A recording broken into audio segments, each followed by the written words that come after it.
십자가를 향해서 예루살렘으로 들어오신 예수님은 성전에 들어가서 장사하는 자들을 쫓아내며 정결하게 하신 후에 날마다 성전에서 가르치셨습니다.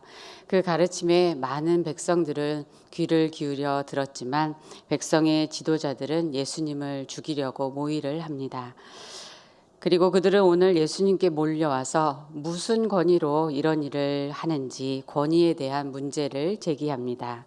예수님은 그들의 질문 위에 다른 질문을 하시고 그들이 답하지 못하자 예수님도 답을 하지 않으십니다. 오늘 말씀을 통해서 우리는 예수님이 어떤 분이신지 더욱 알기 원하며 또한 예수님에게서 배우는 교훈은 무엇인지 함께 알아보기 원합니다. 첫 번째로 예수님은 마지막까지 말씀을 가르치며 복음을 전하셨습니다. 예루살렘에 입성하신 후에 예수님은 날마다 성전에서 백성들을 가르치시고 복음을 전하셨습니다. 오늘 말씀의 배경도 예수님께서 성전에서 가르치시는 어느 날 일어난 것입니다. 1절 말씀을 보시면 하루는 예수께서 성전에서 백성을 가르치시며 복음을 전하실새 대제사장들과 서기관들이 장로들과 함께 가까이 와서 예수님은 제자들과의 유월절 만찬 때 전까지 계속해서 말씀을 가르치셨습니다. 누가복음 21장 37, 38절에도 보면 예수께서 낮에는 성전에서 가르치시고 밤에는 나가 갈라모니라 하는 산에서 쉬시니 모든 백성이 그 말씀을 들으려고 이른 아침에 성전에 나아가더라라고 합니다. 예수님은 십자가를 앞에 두고서도 계속해서 하나님 나라에 관한 기쁜 소식, 복음을 전하셨습니다. 예수님은 어떤 마음으로 백성들에게 말씀을 전하셨을까요? 어제 우리가 보았듯이 예루살렘을 향해 가까이 오실 때 예수님은 그 성을 보시고 우셨습니다. 예수 그리스도에 대해서 알지 못하고 보지 못하는 예루살렘의 영적인 무지와 그 완악함에 대해서 애통해 하셨습니다. 그리고 하나님을 예배하고 기도하는 성전이 강도의 소굴로 더럽혀져 있는 것에 대해서 거룩한 분노를 보이셨습니다. 예수님은 성전을 정결하게 회복시켜 주셨습니다. 그리고 하나님의 말씀이 성전에 울려 퍼지게 하셨습니다. 백성들의 귀에 말씀을 들려주셨습니다. 그리스도를 통해서 임하게 될 하나님 나라의 복음을 전하신 것입니다. 그러므로 모든 백성들이 예수님의 말씀을 들으려고 성전에 몰려온 것입니다. 누가복음 4장을 보면 예수님께서 공생애를 시작하실 때에도 광야에서의 시험이 끝난 후에 친히 갈릴리 여러 회당에서 가르침으로 사역을 시작하셨다라고 기록합니다. 그리고 나사렛에 이르러서는 안식일에 늘 하시던 대로 회당에 들어가셨고 메시아에 관한 이사야 선지자의 예언의 말씀을 읽어 주셨습니다. 그리고 회당에 있는 모든 사람들이 주목하여서 예수님을 볼 때 이 글이 오늘 너희 귀에 응하였다라고 선포하셨습니다. 이 말씀이 그 예언의 말씀이 오늘 이 시간 너희 가운데에서 이루어졌다라는 그 말이 무슨 뜻입니까? 메시아에 대한 예언이 오늘 성취되었다. 바로 예수님이 메시아라고 말씀해 주시는 것입니다. 그리고 예수님은 말씀을 계속해서 가르치시면서 메시아에 대해서 예언된 말씀이 예수님을 통해서 어떻게 성취되는지를 계속해서 보여주셨습니다. 말씀을 가르치고 또 복음을 전파하고 병자들을 치유함으로써 하나님 나라가 이 땅에 어떻게 임하는지 그것을 보고 경험하게 해주셨습니다. 그렇게 마지막 날들에 이르기까지 하나님 나라의 복음을 가르치고 전파하신 것입니다. 그리고 이사야 53장의 말씀대로 예수님은 십자가에서 우리 죄를 대신하여 죽는 어린 양이 되어 주셨습니다. 십자가에서 바로 복음이 무엇인지를 보여주신 것입니다. 이렇게 예수님은 복음의 말씀을 전하시고 생명을 내어주심으로 우리에게 복음이 되어주신 것입니다. 우리 모두는 이러한 예수님을 찬양하기 원합니다. 마지막까지 복음의 말씀을 전하신 예수님, 그리고 복음이 무엇인지를 보여주신 예수님을 생각할 때에 우리는 그 말씀을 얼마나 귀하게 여기고 있는지 돌아보게 됩니다. 얼마나 말씀을 사모하며 듣고 있는지, 얼마나 말씀을 깨닫는 것을 즐거워하고 있는지, 또한 말씀을 나누며 전파하는 것을 얼마나 기쁘게 행하고 있는지 생각해 보게 됩니다. 요한복음 15장 7절에 너희가 내 안에 거하고 내 말이 너희 안에 거하면 무엇이든지 원하는 대로 구하라. 그리하면 이루리라 라고 말씀하셨던 그 예수님은 오늘도 지금도 우리에게 말씀하고 계신 줄 믿습니다. 말씀을 통해서 우리를 만나주시고 그 사랑의 음성을 들려주십니다. 말씀을 통해 우리 영혼을 다시 살아나게 하시고 상한 마음을 치유해 주시죠. 또한 눌린 마음을 자유하게 해주시고 아픈 마음을 위로해 주십니다. 하나님의 말씀은 이렇게 우리에게 생명이 됩니다. 말씀이 기쁨이 되고 힘과 능력이 됩니다. 날마다 우리를 사랑하시는 그 주님의 말씀을 듣고 그리하여 살아계신 주님을 더욱더 친밀하게 만나는 은혜가 있기를 소원합니다. 그리하여 말씀을 통해 주님과 평생 동행하면서 끝까지 승리하는 우리 모두가 되기를 간절히 소원하고 축복합니다. 두 번째로 예수님은 가장 높은 권위를 가지시고 사랑으로 백성을 섬기셨습니다. 성전에서 말씀을 가르치고 있는 예수님에게 대제사장들과 서기관들과 장로들이 함께 와서는 예수님께 권위의 문제를 제기합니다. 2절을 보시면 말하여 이르되 당신이 무슨 권위로 이런 일을 하는지 이 권위를 준 이가 누구인지 우리에게 말하라. 무슨 권위로 우리가 허락한 그 장사꾼들을 성전에서 쫓아내고 또 말씀을 가르치고 있는지 누가 그런 권위를 주었는지 묻습니다. 자신들이야말로 유대인들의 최고 기관인 산헤드린 공의회의 대표이고 또 성전 관리의 권한을 갖고 있으니 허락도 없이 이런 일을 한 예수님을 고발하고자 하는 것입니다. 하지만 예수 그리스도는 사실 성전의 주인이시죠. 그리고 예수님 자신이 성전이 되십니다.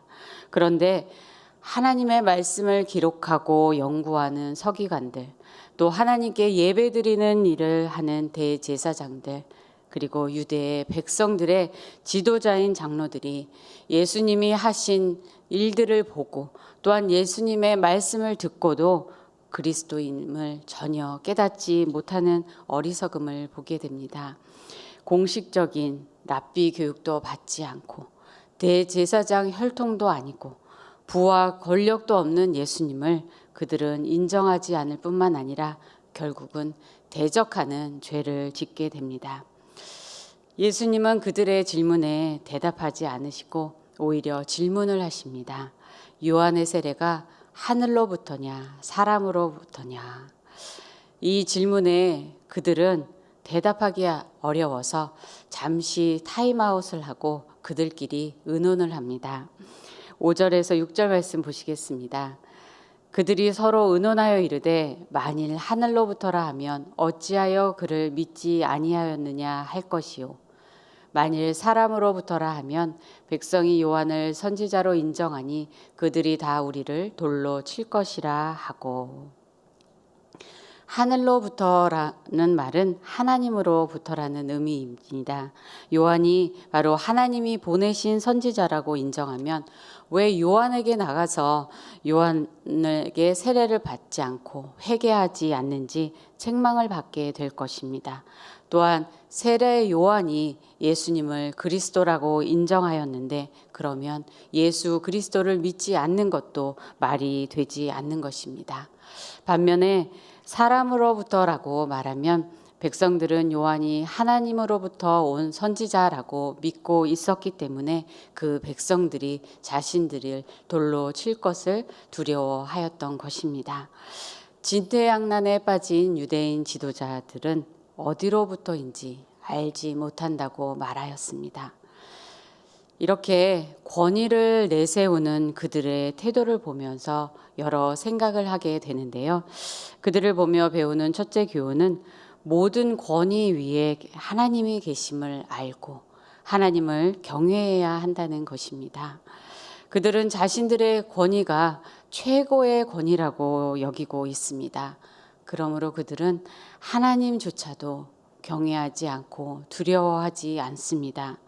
하나님께 드리는 예배에 대한 경외감도 사라져서 형식적인 그러한 예배를 드릴 뿐이고 또 예배에 드릴 제물을 장사하는 일들을 하고 있었던 것입니다. 하나님의 말씀에 대한 경외감도 없어서 하나님이 보내신 선지자 요한의 말을 듣고도 회개하지 않습니다. 더 나아가 그리스도에 대한 경외감도 없어서 바로 예수님을 죽이려고 합니다.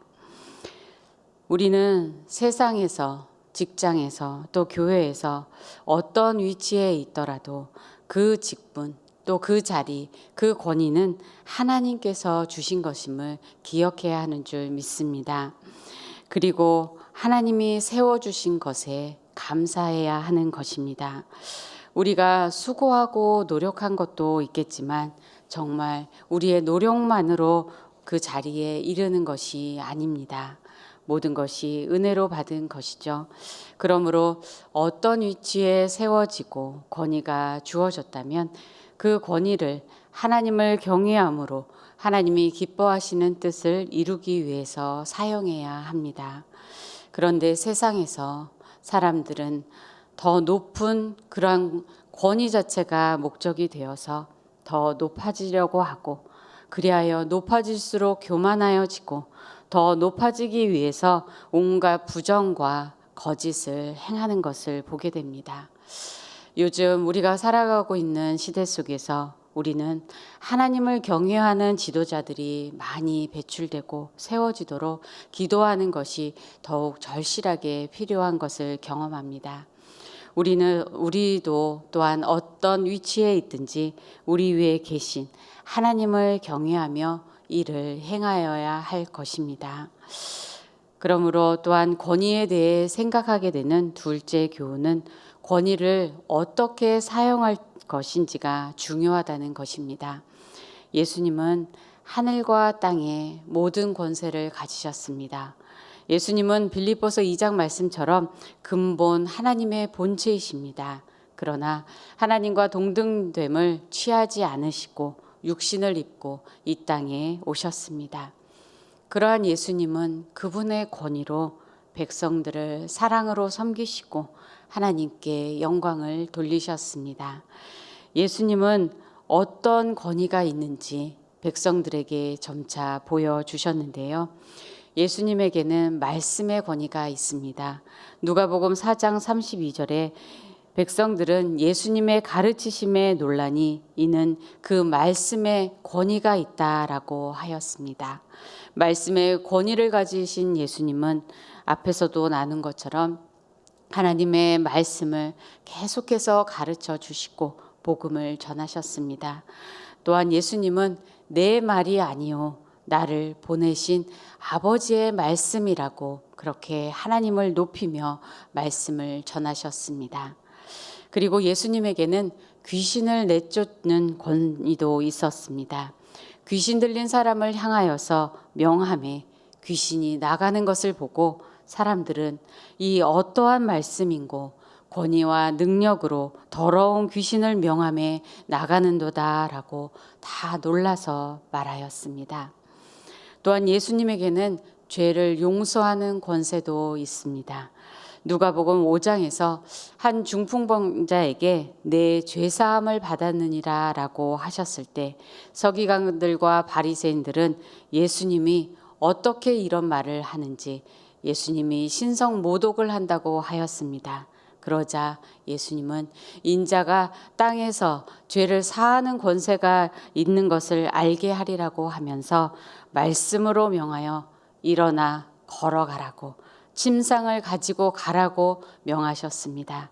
그리하여 그 자리에서 일어나 걸어가는 중풍병자를 보고 모든 사람이 하나님께 영광을 돌리며 심히 두려워하였다라고 말씀합니다. 바리새인들과 제사장들은 주어진 권위로 율법을 통해서 사람들을 정죄하고 억압하고 탈취하였지만 예수님은 자신의 권위로 백성을 섬기는 데 사용하셨습니다. 말씀의 권세로 그 말씀을 풀어 놀랍게 가르쳐 주시고 깨닫게 하여 주시고, 또 귀신을 쫓아내는 권세로 귀신 들린 자를 온전히 회복시켜 주셨습니다. 그리고 죄를 용서하시는 권세를 가지신 그 예수님이 모든 사람의 죄를 사하고 구원하기 위해서 친히 십자가에서 죽으셨습니다. 마가복음 10장 45절에 인자가 온 것은 섬김을 받으려 함이 아니라 도리어 섬기려 하고 자기 목숨을 많은 사람의 대속물로 주려 함이라고 그렇게 말씀하신 대로 예수님은 죽기까지 섬김을 행하셨습니다. 예수님은 우리를 위하여 자신을 버리사 향기로운 제물, 또 희생 제물로 하나님께 자신을 드리셨습니다. 예수님은 자기를 비우시고 낮추시고 죽기까지 하나님께 복종하심으로 하나님께 영광을 돌리셨습니다. 권위가 있는 만큼 섬김의 책임이 따릅니다. 권위를 어디서 어떻게 사용하느냐가 중요합니다. 권위를 우리에게 주신 사명을 위해서 우리도 사용해야 합니다. 자신의 유익과 욕심을 위해서가 아니라 예수님이 그러셨던 것처럼 연약하고 소외되고 아프고 가난한 사람을 돌보는 섬김을 행하여야 할 것입니다. 또한 복음을 알지 못하는 사람들에게 생명의 복음을 전하는 일에 사용해야 합니다. 권위와 능력이 있는 만큼 더 겸손하게 섬기고 더 품을 줄 아는 지도자들이 세워주면 좋겠다는 간절한 바람이 듭니다. 여러분은 지금 어떤 위치에 계십니까? 어떤 상황에 계십니까? 세상적으로 보기에 비록 우리가 큰 권세는 아닐지라도 우리는 모두 어떤 자리에 있습니다. 그 자리에서 하나님을 경외하고 사람들을 섬기면서 하나님이 기뻐하시는 뜻을 이루어가는 우리 모두가 되기를 소원합니다. 하나님께서 은혜로 주신 것들을 사명을 이루기 위해 어떻게 사용할지 오늘도 지혜를 구하며 예수님을 따라 겸손하게 섬기는 우리 모두가 되기를 소원하고 축복합니다. 세 번째로 예수님은 사명을 향해 가시며 힘을 낭비하지 않으셨습니다. 요한의 세례가 하늘로부터냐 사람으로부터냐라는 예수님의 질문에 대해서 그들은 어디로부터인지 알지 못한다고 대답하였습니다. 그러자 예수님은 8절에서 이렇게 말씀합니다. 예수께서 이르시되 나도 무슨 권위로 이런 일을 하는지 너희에게 이르지 아니하리라 하시니라. 그들은 답을 알지 못할 뿐만 아니라 어떤 대답도 선택할 수 없었습니다. 그래서 모른다라고 하였죠. 반면에 예수님은 답을 아십니다. 그들과 예수님의 차이는 예수님은 다 알고 계신다는 것입니다. 하지만 예수님은 무슨 권위로 이런 일을 하는지 말하지 않겠다고 하셨습니다. 모르는 것이 아니라 말하지 않는 것입니다. 하늘로부터 오신 예수님께서 진리를 말씀해 주셔도 그들은 믿지 않을 것이기 때문입니다. 예수님을 고발하고 죽이고자 하는 그들의 질문에 대해서 이렇게 말씀을 끝내셨습니다. 오늘 설교를 준비하면서 이렇게 본문이 끝나니 별로 나눌 말씀이 없구나라고 처음에 생각을 하게 되었습니다. 그런데 1절에 예수님께서 성전에서 백성을 가르치며 복음을 전하셨던 그 모습과는 참으로 대조적이라는 생각이 들었습니다. 십자가를 앞두고도 날마다 말씀을 전해 주시려는 그 예수님의 간절한 마음이 느껴졌습니다. 이처럼 예수님은 마지막까지 백성들에게 말씀을 가르치며 많은 시간을 보냈지만 바리새인들과 대제사장들과 장로들과 같이 예수님을 대적하는 사람들과의 논쟁은 바로 끝내십니다. 그동안 예수님은 예수님을 간절한 마음으로 찾아오는 사람들을 만나 주시고 병자들을 치유해 주시고 여러 기적들을 행하여 주셨습니다. 예수님은 그들을 긍휼히 여겨 주시고 돌보아 주셨습니다. 또한 진리에 대해서, 영생에 대해서 진지하게 묻는 사람들도 만나 주셨습니다. 하지만 예수님은 예수님을 정죄하며 믿지 않는 사람들과는 시간을 많이 보내지 않으셨습니다. 때로 바리새인들을 향하여 화 있을지어다라고 하시며 그들을 비판하셨지만 그들을 붙들고 말씀을 가르치려는 하지는 않으셨습니다. 특별히 이제 십자가를 바로 앞에 두고 예수님은 그들에게 힘을 낭비하지 않으셨던 것입니다. 마지막 전날에는 제자들과 시간을 보내시면서 제자들을 끝까지 사랑하신다는 것을 보여주시고 유월절 만찬을 나누십니다. 그리고 예수님을 처음부터 믿지 않고 배신할 가룟 유다를 향해서도 힘을 낭비하지 않으시지만 연약하여서 예수님을 부인하게 될 베드로에게는 내가 너를 위하여 내 믿음이 떨어지지 않기를 기도하였노니 너는 돌이킨 후에 내 형제를 굳게 하라고 당부의 말씀을 하십니다. 그리고 마지막에 예수님은 겟세마네에서는 홀로 기도하십니다. 아버지 하나님을 향하여서 땀방울이 핏방울이 되도록 간절히 기도하십니다. 그리고서 십자가를 향해 나아가십니다. 우리를 위하여 고난을 받으시는 그 예수님의 모습은 아무 말도 없이 잠잠한 양 같다고 이사야 선지자는 표현했습니다. 이사야 53장 7절에 그가 곤혹을 당하여 괴로울 때에도 그의 입을 열지 아니하였으며 마치 도수장으로 끌려가는 어린 양과 털 깎는 자 앞에서 잠잠한 양같이 그의 입을 열지 아니하였도다. 예수님은 사명을 이루기 위해 끌려가며 잠잠하십니다.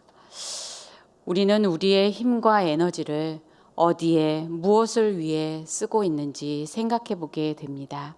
그리고 어떻게 쓰고 있는지도 생각해 보게 됩니다.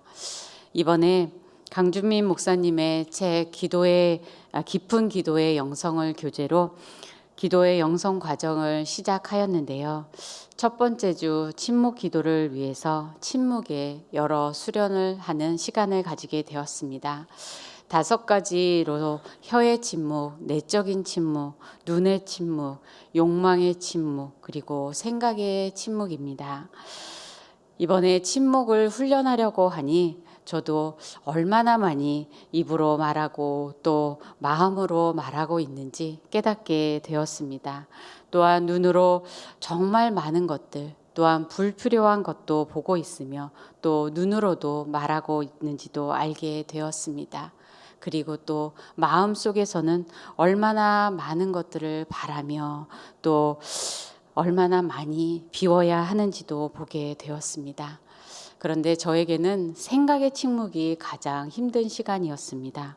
강준민 목사님께서 우리에게 참 말씀 묵상의 훈련을 많이 해주신 것 같습니다. 그래서 그런지 계속해서 저도 생각을 참 많이 하는데요. 대부분은 해야 할 일에 관하고 또 말씀 묵상도 하지만 때로는 무의미한 생각, 또 쓸데없이 걱정하는 생각, 또 생각하다 보면 생각하지도 못했던 또 다른 생각을 이어질 때가 있습니다.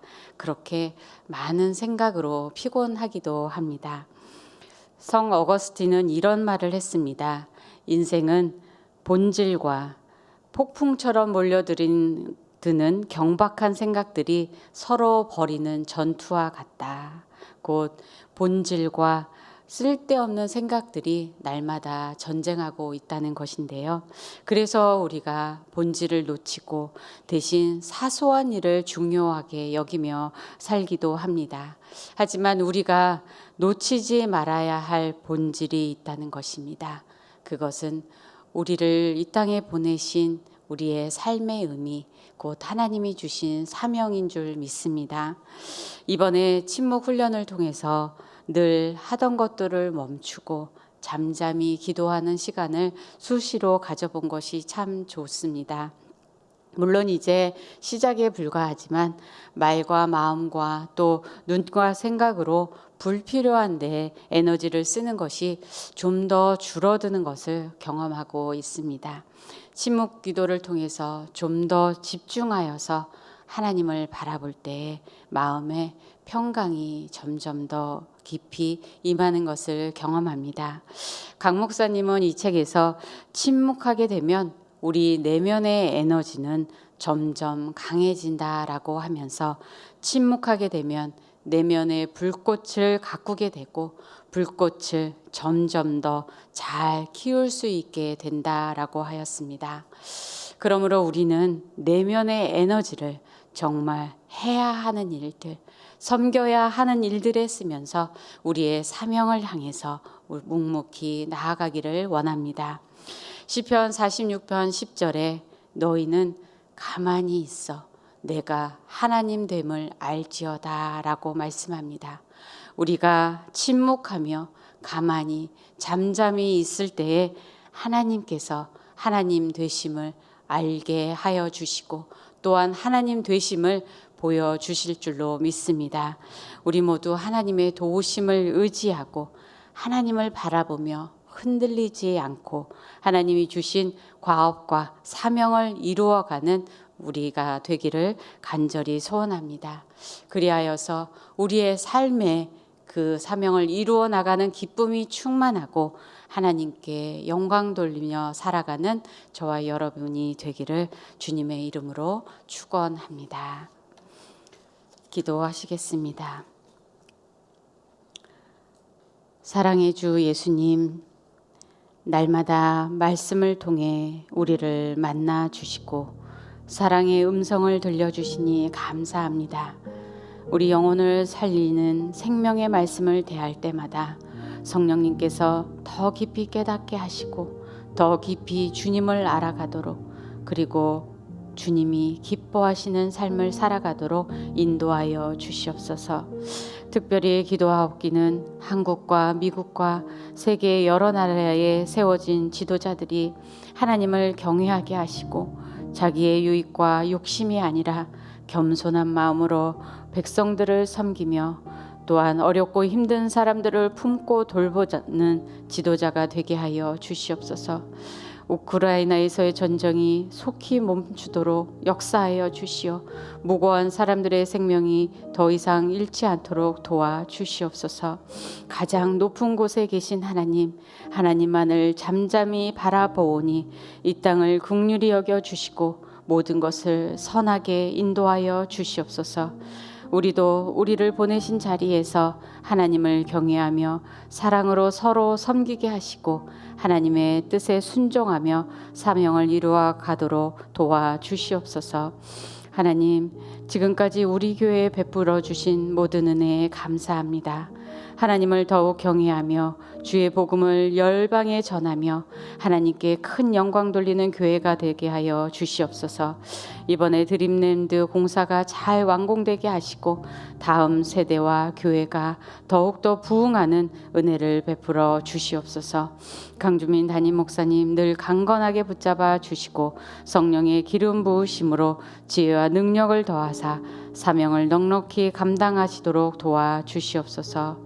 모든 리더십에게도 성령 충만함으로 함께하여 주시옵시고 특별히 환우들과 어려운 중에 처한 성도님들을 하나님께서 긍휼히 여기사 치유해 주시고 회복의 은혜를 베풀어 주시옵소서.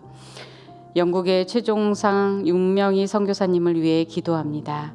암노스 사역에 적절한 후임자를 세워주시고 암노스 교회 개척학교 졸업생들이 열매 맺는 사역을 하도록 도와주시옵소서. 또한 온라인 어라이즈 전도 프로그램이 계속해서 잘 진행되게 하여 주시옵소서. 오늘도 말씀으로 우리와 동행하여 주실 주님께 감사하며 존귀하신 예수님의 이름으로 기도드립니다. 아멘. 하늘에 계신 우리 아버지여, 이름이 거룩히 여김을 받으시오며 나라에 임하옵시며 뜻이 하늘에서 이룬 것 같이 땅에서도 이루어지이다. 오늘날 우리에게 일용할 양식을 주옵시고 우리가 우리에게 죄 지은 자를 사하여 준 것 같이 우리의 죄를 사하여 주옵시고 우리를 시험에 들게 하지 마옵시고 다만 악에서 구하옵소서. 대개 나라와 권세와 영광이 아버지께 영원히 있사옵나이다. 아멘.